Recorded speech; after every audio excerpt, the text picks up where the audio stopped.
大家好，今天我们来到了嵩山少室山的三皇寨景区，我们将会从这里徒步出发，到达三皇寨，然后穿过后山，通过吊桥和栈道，再坐缆车下山，到达少林寺。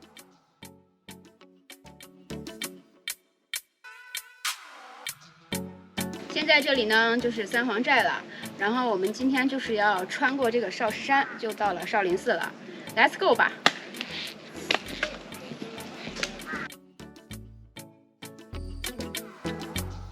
这里就是我们的第一个难关——好汉坡，看起来还是有点吓人的。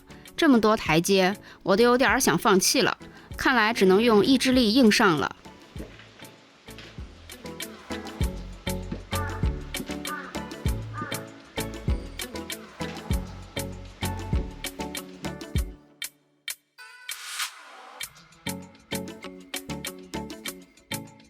终于上到一半了，要先休息一会儿。向后看，感觉其实也没多高嘛。终于从好汉坡上来了，上面居然有一间庙，它上面写的名字叫金阙云宫。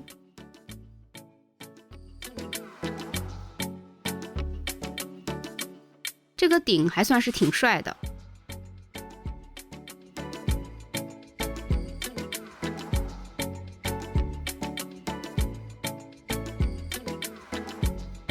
上面写着聚宝炉，不用问就知道是用来烧拜神的金银衣纸之类的东西了。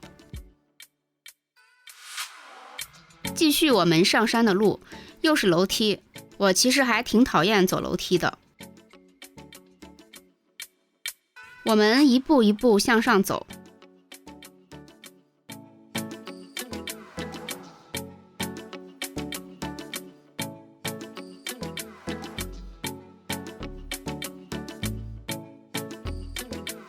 这里就是我们下一个景点苍山临海。为什么叫苍山临海？你看一下就知道了。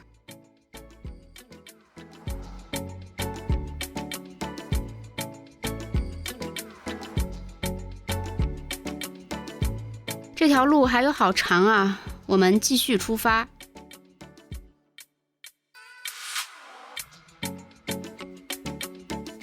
这条路怎么这么长呀？而且还全都是台阶。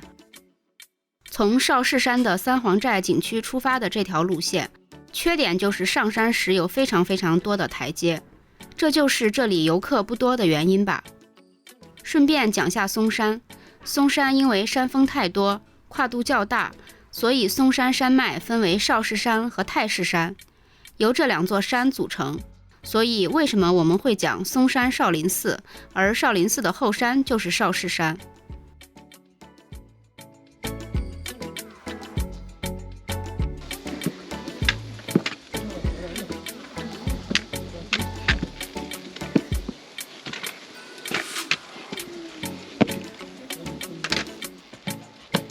爬上这条超级长的台阶之后，我们就到达南天门了。又是这个名字，我不知道为什么在中国有点名气的山都有一个地方叫做南天门。这里就是少室山的南天门，大家一起来看看这个南天门到底有着什么样的风光。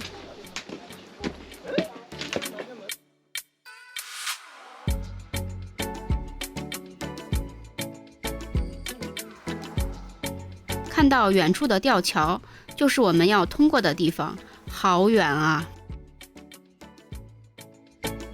我觉得少室山的风景还不错，确实有它特别的地方。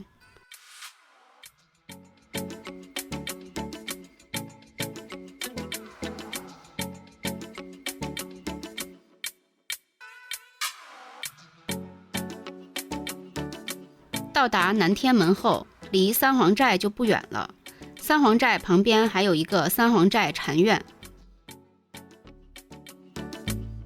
这里是三皇寨的三皇庙。何谓三皇？就是天皇、地皇和人皇。有些书讲后三皇，天皇是伏羲，地皇是女娲，人皇是神农氏。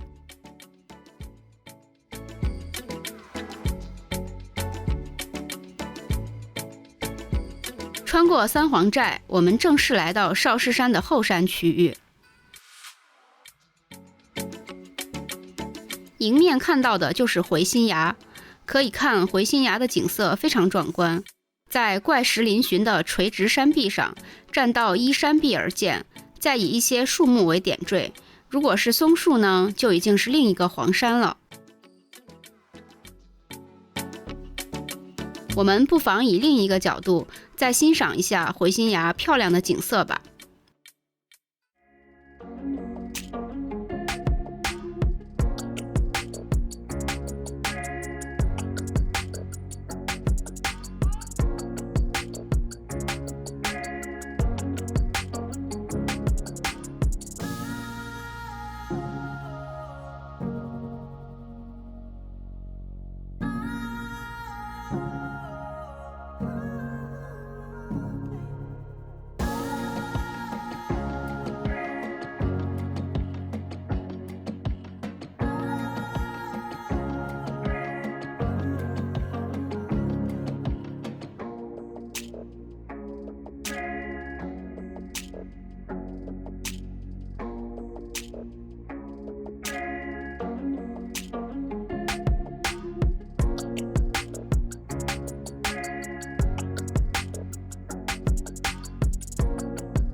看完回心崖的风景之后，我们就继续出发。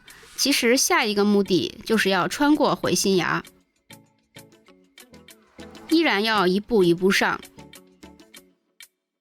大家看到远处的吊桥已经比之前近了很多。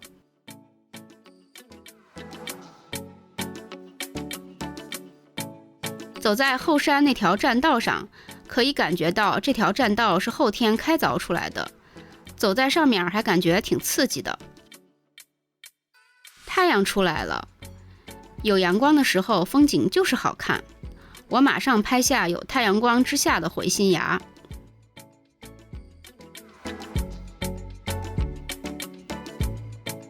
前面这里有着玄天洞3个大字，但我完全不知道玄天洞在哪儿。那我就继续往前走吧。可以说后山的路比刚上山的路要好走很多，沿路的风光也比之前好看很多。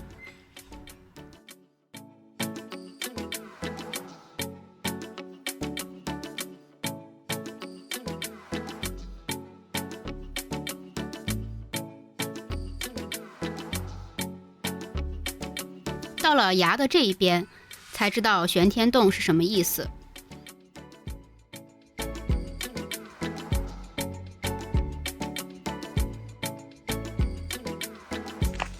嗨，这里就是书册崖，也是个网红点，不过确实是实至名归，对得起它网红的名号，还是很好看的。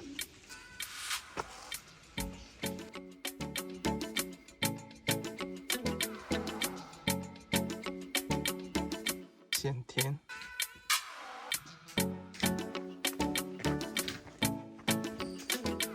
果然是一线天。这里就是后山的另一个景点一线天。事实上，这个名字并不陌生，相信网友在其他山上也看到过类似名字的地方。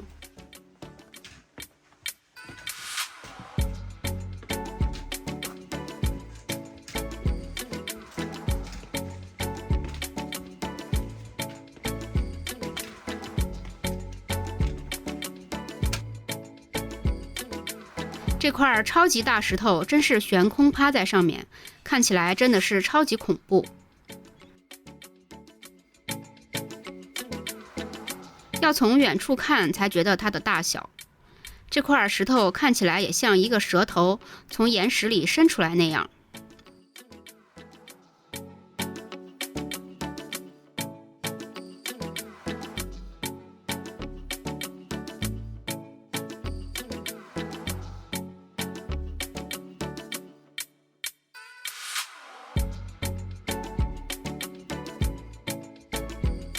你看，我也走到没有力气了，要先休息一下。不过这里的风光确实不错，值得回头再看一看。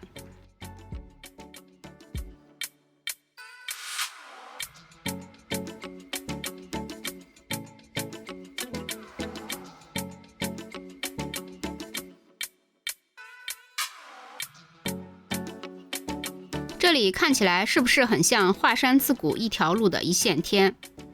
我感觉还是有点像的。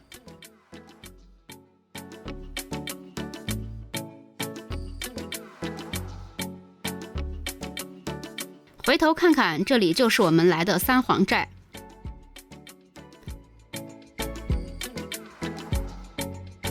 这个位置风景特别好，它最特别的地方就在于往下看，你的腿会特别软。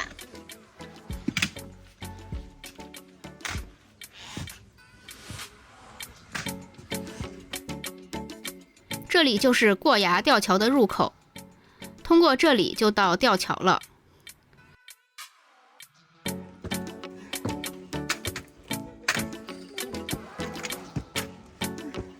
还有快吃的，我上去买吃了。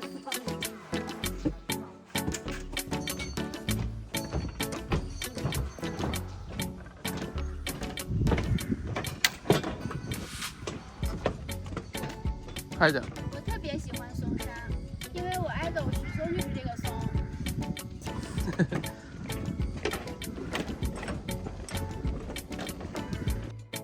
这一座吊桥实际上是分割了三皇寨景区和少林寺景区。一般少林寺景区的游客走到这里就算是结束了。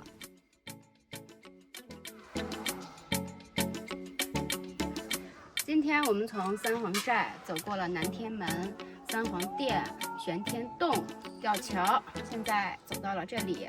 然后呢，我个人是比较推荐这个方向往少林寺走的，因为从三皇寨到吊桥这一段风景真的非常好看，基本上90%都是上坡路，那个山势看过去非常的奇峻雄伟。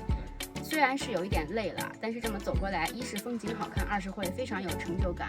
我个人是非常喜欢这一段的。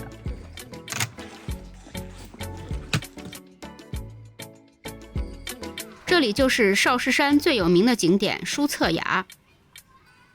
这里山崖上的岩石好像放在书架上的一本本书本叠起来那样，大家看样子觉得像不像呢？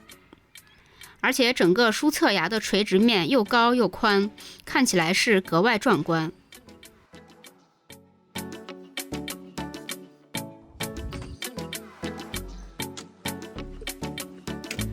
所以书册崖栈道是最有名的，当然也是有最多游客的地方。通过书册崖，我们就快速向分水岭栈道前进，希望可以快点到达少林寺。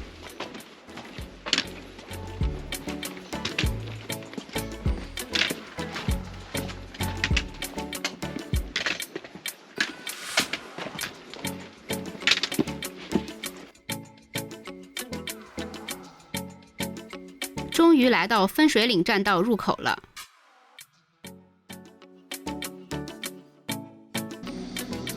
下山路，下山了，今天好有成就感呀，感觉特别好。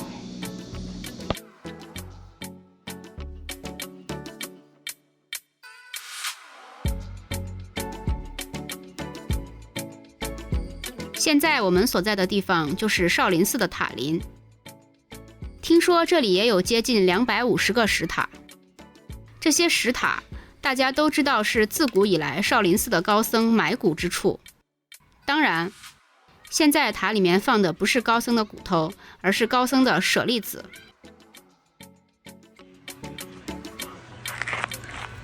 我们从三皇寨少室山上下来了，然后来到了少林寺。这个地方呢，就是塔林，是历代高僧埋葬舍利的地方，当然也是少林寺很出名的一个地方了。然后可以看到很有历史，然后很有历史感，也很古朴。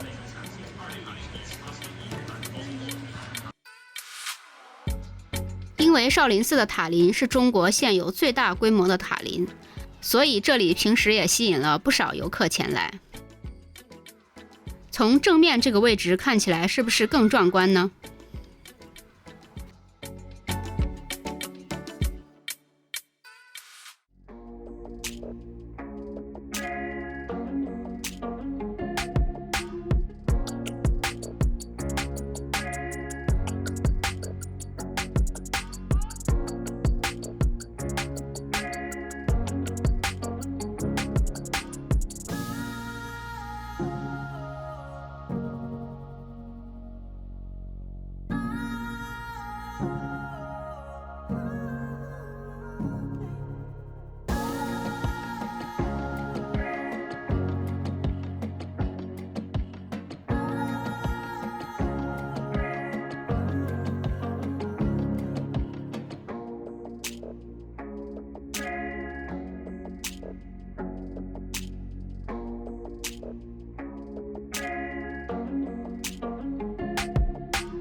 位观众，大名鼎鼎的少林寺终于在我的眼前啦！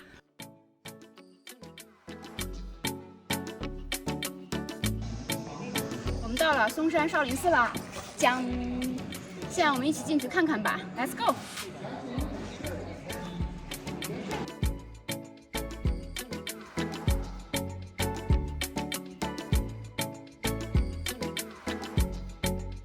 查完票，我们先进到少林寺天王殿前的庭院，这里有好多石碑，又叫做少林寺碑林。旁边这里就是观音阁。我们进来了，前面那里就是大雄宝殿。你看那棵巨粗的古树，上面的洞洞都是练大力金刚指戳出来的。你看，这是一棵银形古树。上面的洞洞很厉害啊，大力金刚指戳出来的啊！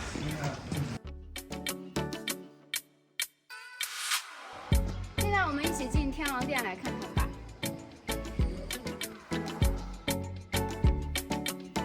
前面是天王殿，里面有4大天王的雕塑，而进去里面就可以看到鼎鼎有名的少林寺大雄宝殿。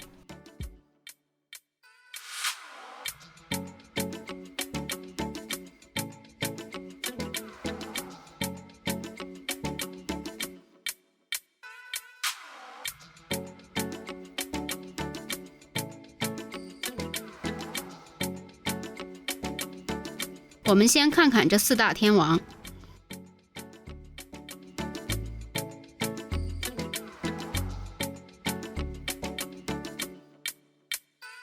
大雄宝殿前就少不了鼓楼和钟楼了。这里是鼓楼，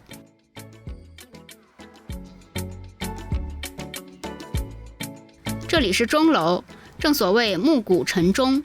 鼓楼和钟楼对应敲钟和击鼓，是古代的一种报时方式，也是佛教的规则，是为了提醒和尚的功课时间。大师，你去哪里啊？大师，请问你是大师还是少林公司的职员啊？大师，你不要走啊！大师，你回答我嘛！大师，你到底要去哪儿啊？这只神兽是不是玄武，我就不知道了。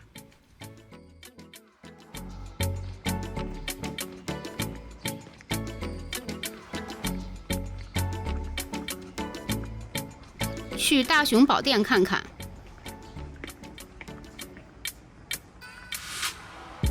这位大师正在收拾香炉里的香灰。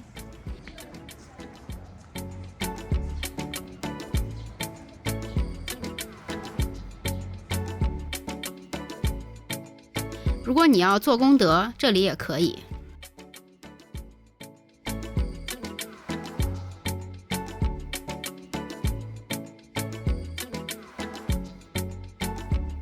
我看这2位大师做的好像挺不耐烦的，是因为马上就要下班了吗？大师这个职业也是不容易做的，不知道是因为疫情的关系，还是我们来晚了，大雄宝殿已经关门了，不让游客进入。我看地图，大雄宝殿后面还有郑州少林旅游开发公司和藏经阁可以参观，但是我对郑州旅行开发公司是没有什么兴趣的，所以就算不能进去也没什么。这一趟少林寺之旅，可以让我对中国汉人的宗教文化彻底死心了。在我们离开少林寺的时候，遇到很多高僧 ，AKA 少林寺公司的职员下班。原来这帮高僧都是打份工、装模作样的，那我也怪不得他们，说不定人家还有老婆孩子要养呢。我最后感慨一句，我心中的嵩山少林寺已死，剩下的只有这个嵩山少林寺景区。从一个有着传统宗教信仰的地方，到现在变成了供游客参观、拍照、打卡的景区。所以如果你是奔着佛教文化而来的，恐怕你会对此失望的。